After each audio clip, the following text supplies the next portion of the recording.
kireeffanne nyaanne haga jirtu ilmoo ta'e na wajji nyaanne lammata biyyuma Arabaayitti deebi'u lamma aduma akkas taatu biyya Arabaayitti arriin nutti yaade dulloomti shamarran biyya namaatti maal taatan ishee deemnee akkasumatti carraa biroo mokkoruudha malee biyyuma namaa deemuudha malee carraan qabnu kanaafuyyoo osoo idimee kiyya guutuu fixee biyya namaatti hin dulloomne wannan masrii deemu waa'ee masrii irratti siin jedhaa jira laalii masrii deemu barbaade waan rabbiin beeku achi taa'ee achi dalagataa carraa biraa mokkora waan jedhurra yaada kana kaaseeti malee biyya namaa jaaladheetiin tan diqqeenya gaaf biyya namaa deemu ijeensonni wallaahi irraan deemu na tuffataa turan tun maal gooti biyya hedduu dhiqqishu daa'ima ijoollee ture siin jedhu biyya namaa itti dulloome biyya namaa hojii baradhe haadha ambaa haadha godhadhee akka wanti jechuu diqqeenyarra har'a garuu ammallee lammataa sanis fixee dunyaa dalage sanis fixee manas dhabee lammataa mana madaamitti deebi maan namaa fayyadee warri siyaasaa jedhee asitti jedhu haasa'u kun marti hin kijiban warri miidiyaa odeessu kun marti biyya akkas taate Addis Ababa Finfinnee isaan sawwaransan jechuudha. Wallahi hin kijibani wanni biyya keessa bilisoomte biyyi gammachuu qabu takkaan hin jirtu hin kijiban.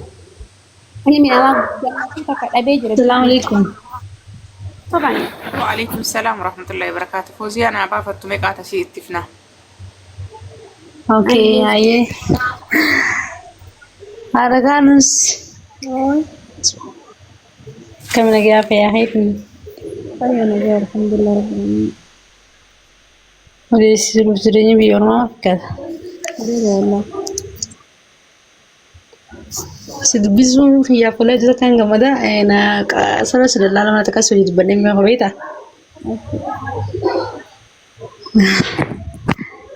Wala itu sekarang nggak mau dia so itu sudah apa kamu itu?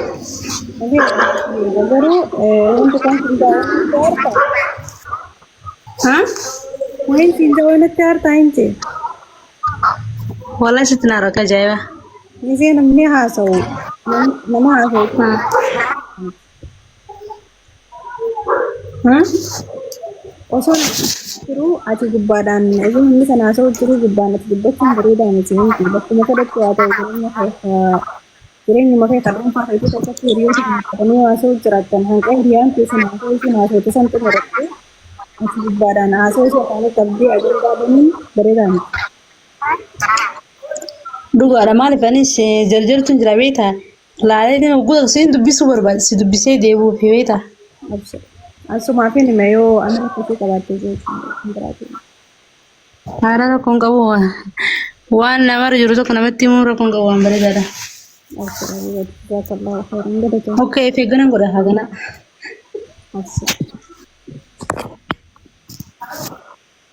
Taate hayya habibati. Okay, karaa achuma jirtaa malee.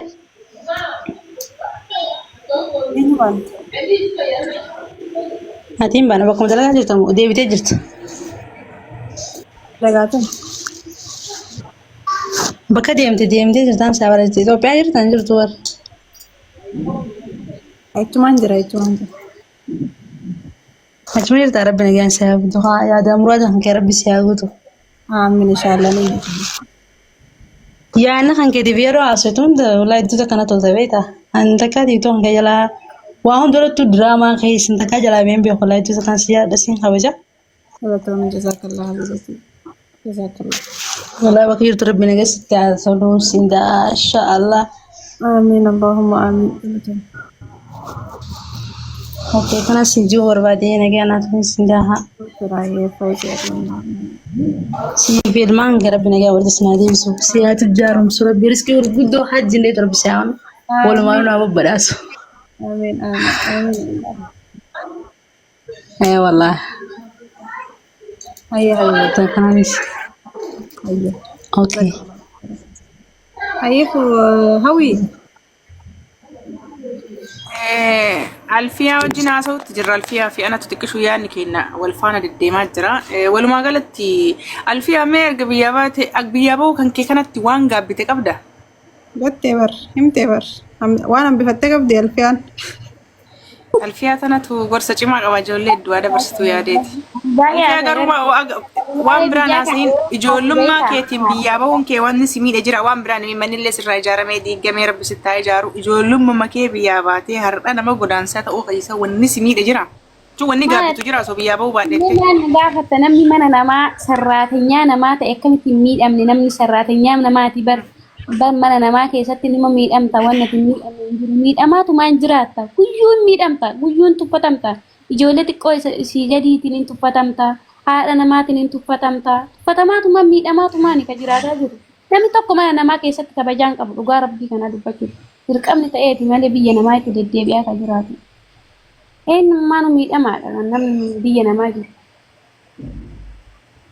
warra kee yaadduyyaa hin miidhamta akkasittuu mootuyyuu gaafa mana ijaarattee ilmaanii taate ilmoo ta'eetiif hin yaaddofta kana biraan immoo hacuuccaa mana hambaa keessatti jiruuf hin miidhamta namni biyya namaa kana keessa jiraatu dhugaa rabbii kana qixxeen fayyaan qabu osoo jedhanii hin danda'ama fayyaan isaa guutuu qasoo marammarani fayyaan isaa guutuudhaa miti osoo jedhanii hin danda'ama maaliif jennaan sammuun isaa waa baay'ee yaade bakka haga tokko waan qannasumatti fakkaata ani akka yaada kiyyaa itti garuu hedduu miidhama biyya namaa gaariidhaa miidhaa guddatu namarra ga'e waa baay'ee obsanii itti jiraataa jiran ijoolleen biyya namaa dhugaa rabbii kana yeroo ijoolleen biyya namaa kun asirratti dhufanii booyan yoo namni jara deemee arrabsu nama garaana nyaatan wallaahi laazim maalifu madaa hedduu qaba namni biyya namaa kana jaalatee biyya namaa kanan taa'u ilmi namaa rakkatee itti jabaatee innaan gaafa biyya keessa jiraatanillee rakkoo baka gaafa biyyattis garuu rakkoo biyya namaatis cinqii gara wanni hundi amriin jajjabaattee innaan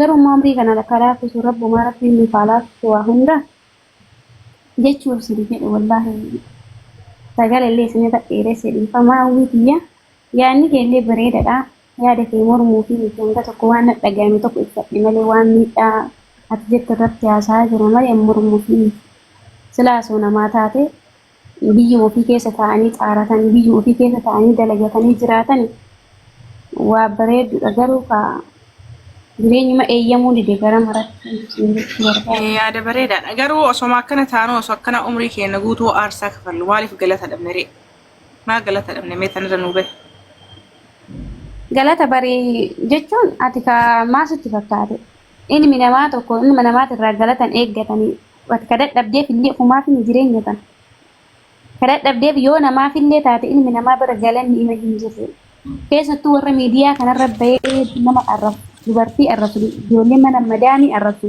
wallaahi billaahi ani qallaalii garaana nyaatan anumaan ijoolleen mana madaamii yoo tuqan hedduu natti dhagayama ijoolleen mana madaamii wanni akka ijoollee mana madaamii obsa qabu sabrii qabu hin jiru dhugaa rabbii kanaa waan dubartii ta'eef miti dubartiin mana madaamii keessaa hedduu obsa qabdi kanaaf jennaaniin irraan deebi'anii hamilee isii tuqanii jecha hin taane jedhaniini gaafa biyyatti galtellee immoo waan hamilee isii cabsu irratti daddabalanii sanuyyuu obsitee ta'e kana biraayyuu mootuyyuu asirratti baasanii yoo barbaadan uffata irraa baasanii waan fedhan jedhanii yoo barbaadan isii sanuu ibidda san keessaa jiraattee nama meeqa nama goote dubartiin biyya rabaatuuf idduma kana keessa jiraattee waa meeqa fooyyessite wallaahi warri biyya jiruu isiin jiraataa jira innaa ilmi namaa tokko miti immoo namni hundi galata balleessaa hin jiru qaama nama hunda walitti hin qabne namni hundi galata balleessaa hin jiru namni hundi badii ijoollee shamarranii kana miidhamaa godhee yaade kan akka miidhama jaraa hubatuuf illee hin jira jedhee yaada kashalabbeen tokko immoo isa gaalanii hamilee illee cabuun hin barbaachisu jajjabaadha miti jedha akka yaada kiyyaatitti homaa hamilee hin cabina rabbumatu jira rabbiin nu bira haa jiraatu rabbiin nu haa gargaaru isiniin jechuu barbaada. akkasi kaanas maa kolfita hedduu jire yaani jireenyi biyya namaa kun akka malee keessa turtee waan jirtuuf akka malee itti miidhamtee jirte sibiilee haasoo keessa wallaahi akka malee alfiyaa mee waan ajaa'iba atama carraan waggaa ganaa turtee mana sirraa diigamee situ gufuuf sitte ejennamee warra haadhaa fi abbaan ijoollee waggaa 15 biyya arabaa ta'anii gaafa biyya galawaa takka dhaban kanaaf mee maal dhamte maal jettaan mee haadhaaf abbaa ijoollee tanaatiif abbaa manaa fa'aa ta'uu obboleessa waan nama ajaa'ibsiisu keessaa jechuudha ani mootummaani malee wallaahi haadhaaf abbaan illee hin nyaatamne obboleeyyan illee hin nyaatamne abbaa manaatiin illee hin nyaatamne addunyaa ani akkas akka kiyyatti soonaa ta'an ijoollee shamarranii mana madaamii jiran kun laala ofuma isaa haadhaaf abbaa ofii kanallee badduu godhanii itti kennanii waan tokko fidi jedhanii ni rakkisuu isaanillee miidhuu isaanillee yaaddessuun alatti awwaluma soo waan ofii qabatan awwaluma soo amma gizeen namni qayyee jira akka duraaniitii miti gisee biyyaa ba'an yoo barbaadan akka wanti ofii baafatanii waan xaara tasaa waan ofii irra galfatan yookaan immoo haala ittiin jabeessanii qabatanii awwaluma osoo qabatanii namni ijoollee biyya arabaa kanarraa waa fuudhu haadhaaf abbaa bichaa miti namni likkiin qabu garanaan kun sadaqaa jedhanii kaan miskiina jedhanii kaan jedhanii wanti jedhanii irraa hin guuramne hin jiru isiin ji'aan birri maqa ergiti garuu osoo waan akkana kanarraa osoo qoxxofdee sirriitti natti tolaa beekanu yaani hanga dandeettu tokko haadhaaf abbaallee hin gargaarinaa jechuun miti haa gargaaranii garuu maluma itti uffatanii osoo maal jechuu baatanii qabatanii natti tolaa osoo jabaatanii haadhaaf abbaan immoo tiyyoo keessaa obboleeyyan obboleettii kana obboleettii fi kana osoo miidhuu baatanii yaani hanga tokko natti tolaa ani immoo tiyyoo gara kanneen hin miidhameen beeku garuu mootummaatiin malee hangati na tuqamee angara maatiitiin waan hin tuqamneef waa'ee kanarrallee baay'een beeku miidhameen beeku warra miidhame garuu rabbiin isaan haa gargaaru jedha kaa maal jedha jabaadhaa jedha gadi dhiisinaa waan keessan qabadhaa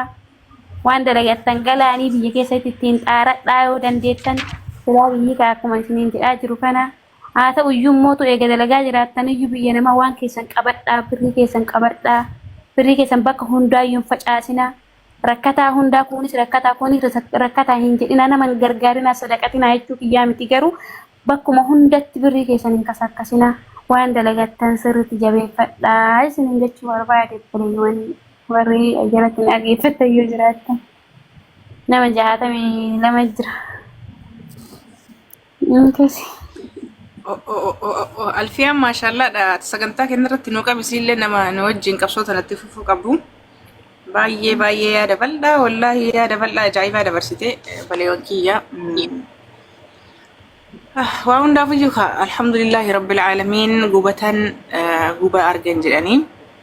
Isiin kun nama waggaa dheeraa biyya nama kana keessatti turee lammaffaa mallee nama abdii tortee mana kana rabbiin subhaanahu wa ta'ala rabbuma sirraa diigee rabbi sitti haa ijaaru. Rabbiin ammoo tuyyuu qalbii tantee keessa godhe osumaatiin beekin rabbi si keessaa dileetii haa godhe. Maaliif jennaan biyya Awurooppaa tanamni hatunillee wallaahi biyyi Awurooppaa tanamni amma hawaa jiru tunillee isiillee burjaajoftee jirti. Odeeffannoo warra achi keessa taa'ee osoo tasgabbaa'ee namni sitti hime jechuudha.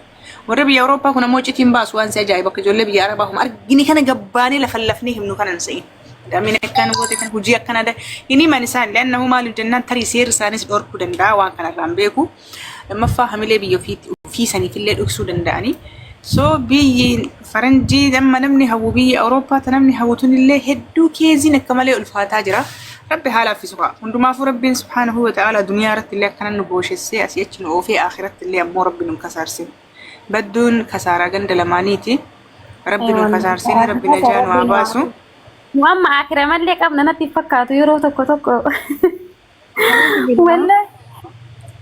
Maaliif jennaan dubartiin dabawoon dhoggamaadha jedhanii nugaa biyyattuu deebi'aa hin jirru. Inna inshaallah rabbi nu haa laaffisu waa hundaafuu amri jabaatte kulli rabbi laaffisaa rabbi walitti nuuf haa qabu wallaahi. Amma wanni guddaan dogoggorri namni waggaa dheeraa taa'uuf bargaafa dhufu namni kamiyyuu jechuun waggaa lamaan takka taa'ee bakka lafuma wayii bitadhee manuma xiqqishu wayii ijaaradha jedhee biyyaa baa gaafa itti fufuu jireenyi bakka saniin geettuu 2-3 kennitii 3-4 kennitii akkasumatti haga waggaa dheeraa deema. Eega kana lafallee bitee wanni ijoollee teenna biyyatti galuu dhorgee biyya jibbisiisee yeroo asii mallaqa abbaa manaatitti ergitu obboleessee ergitu obboleettiitti ergitee mana naa ijaaraa jedhan. Ani waan nama ajaa'ibu keessa wallaahi dubbii wal keessa sin jalaa oofa. Dhihootana biyya bu'ee deebi'ee waan isin ajaa'ibu. Wanta nan biyya keessatti xiinxallee barnoota namaafillee ta'a jedhee itti qabsaa'e keessaa tokko manni balbala malee dhaabatu ka dagaleen akkana erkate ka haxiriin isaa horiin namaa seenu abadan mana ijoollee biyya Arabaa ta'ee karaa deemu karaa konkolaataan naan darbu hundatti qabxii irra kaadha. Maaliif jette naan jedhe. Yoo mana nama biyya ijaarate mana nama biyya jiruu ta'e sharaallee itti godhannaan keessuma gala mana fokkataa sana. Balbalallee qabaachuu baannaan. Hawwisan bichaa jettaati waan sigaarramu keessa gaafa waggaa 10 waggaa 7 waggaa 15 biyya kana galtee Itoophiyaa keessa jiraattu wallaahi warra biyya keessa jiraateeti jireenya bareedduu caalaa jiraata. Ati biyya namaa barte galtee biyya baruuf waggaa 2 waggaa 3 barbaachisa haala biyyaa baruuf haala biyyaa bartu malee jireenya kana oofachuu hin dandeettu. Ati biyyummaa kee kanatti galtee biyyi kee haarawa wanti marti si haarawa gaafa ati haala biyyaa bartee biyya ofitti fudhatteertu wanni ati galtee suusi harkaa dhaabbatte warra achi keessa jirutu jireenyi bareeda si caala jiraata wallaahi laazim kani keessa ammoo daaspooraan biyya namaa ture ima beeksisa daddaalachataa kana laata waan fe'oote nama fakkaatu torbaan geennan nama fakkaatu jireenyi biyya namaa barate biyya ofiitti jiraachuu hin danda'u. Wanta dabarsaa ture sammuu keessa deemte akka inni yaade hin taaneef laal haqli gatuu ka'ee sammuu gatuu ka'ee jiraata wallaahi dhugaa rabbii kanaa dubbatu yoo matee nama sharaa waxxarate biyya ofii keessa jiraate achuma keessa jiraate hoyyisanii nuyyuu nu hidaa eega biyya namaa dhufne immoo dandeenyeen teenyu biyya keenyatti illee deemne maaliifuu waan barbaanne hin godhanne akka garaan keenya yaadu nuun taane tataate illee akkasitti badde immoo kaaneetuma deemna carraa biraan qabna akkasi wallaahi. Beeta manni isii manni ijoollee biyya Arabaa wanni inni beeksisuun akka dhoqqee itti dhahameen usuu dhoqqeen sun ittiin geeffameen irraa garagala. Akka jallateen maaliif jennaan warri biyya galu biyaansi warri biyya keessa jiru warri mana ijaarate kun balbala godhatee itti galaa kun sharaa itti hidhatee biyya keessa gala warri biyya akkuma ta'ettu jechuudha. Manni isiin geeffamu. Mee ijoollee mana wallaahi mee namni mana ijaarattanii manni kiyya salphannaa geeffame yoo jiraatte dhugumatti intala mallaqa qabduu fi nama gaarii biyyaa qabdu. Dhuguma nama gaarii biyyaa qabdu namni manni kan kee yeroo gabaabaa keessa geeffamu. Injiru manni siin xumuram waan ajaa'ibaa lammaffaa waan irraa of eeguu qaban warroonni ammoo tiyyuu biyya namaa jirtan shamarran maqaa nama biraatiin lafan bitinaa abadan lafti sun tiyya jettee illee eegin. Lammaffaa mallee waggaa dheeraallee biyya namaan turinaa. Galaa deddeebi'aa yoo isinii anja ta'e biyaansi waggaa 2-3 hin galii akka biyyi jirtu laali yoo lafallee bitti dhaqii lafa bitadhu maqaa keetiin deebi waa argii ka'ii deebi cadhiftee waggaa kana itti qaxxalee boru galaa iftaan galaa haadhatii akkanaa godhaa sangaa horii warra kiyya biraa qaba maarree qabat lafti ati obboleessa keetiin bitte galtee lafatii jettee dhaabbattee hin gurguradhaa maarreen hin jiru wabiifti namnummaa maqamayyuu naa jijjiira yoo ati jette wallaahi marsaa lammaffaara deebitee bitta wanni marti kiisaa baastee irra deebitee bitta namni dhaqee saayitii si ilaalu ixifii sirraa fudhata ijoollee biyya namaatii galte kana beekisin mudachuu danda'a wanni hedduun ilma adeera kiyyaarraa bitee homaa rakkoon qabuun hin jirtu gurgurameera lafti sun ati sirraallee birrii fudhatee jira. Gurguratee jiran ati maaliif waggaa 5 turte ka waggaa 6 turte irraanfatamteerta ooki birrii si baay'ee qabdi siin jedha waan ta'eef ooki obboleessuma keecha garagalee si gurgurata. Waan ajaa'ibaa mucattiin atama masrii maal gootee miti mucayyoo hittu seenaa ajaa'ibaa isinii hima seenaa qabatama mucattii giruuppii irra waliin hojjetaa turre giruuppii waatsaappii irra nama gaarii nama diinii isiitiif qabsaa'u biyya masrii kana keessa turte. Biyya masrii kana keessa turte amati hedduu turteeti gurbaa biyya Awurooppaa wayitii wal barte.